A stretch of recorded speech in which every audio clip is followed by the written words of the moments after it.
উপনির্বাচনের শপথ কবে সব জানা যাবে শুক্রবার। হঠাৎ করে শুক্রবার বিধানসভায় বিশেষ অধিবেশন থেকে এমনটাই জানিয়েছেন স্পিকার বিমান বন্দ্যোপাধ্যায়। দুপুরে বিধানসভার বিশেষ অধিবেশনের আগে বিজনেস অ্যাডভাইজরি কমিটির মিটিং আছে, সেখানেই সম্ভবত সায়ন্তিকার রেয়াতদের শপথ নিয়ে সিদ্ধান্ত হতে পারে। স্পিকার বিমান বন্দ্যোপাধ্যায় নাম না করেই রাজ্যপালকে কার্যত হুঁশিয়ারি দিয়ে বলেছেন, কেউ যদি ভাবেন তারা অসহায় তাহলে ভুল ভাবছেন।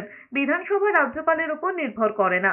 কালকে আমরা 12টার সময় বিএ কমিটির মিটিং করবো, তাতে সিদ্ধান্ত হবে। আগামী 5ই জুলাই দুপুর 2টোর সময় আমাদের পশ্চিমবঙ্গ বিধানসভা বসবে এবং সেদিন এই গুরুত্বপূর্ণ বিষয়টা নিয়ে আমরা আলোচনা করব, এই মোশনটা নিয়ে ডিসকাশন হবে। শপথ গ্রহণের এখতিয়ার স্পিকার কিংবা ডেপুটি স্পিকারের নেই, বিমান বন্দ্যোপাধ্যায়কে পাল্টা বেঁধেছেন অগ্নিমিত্রা পল।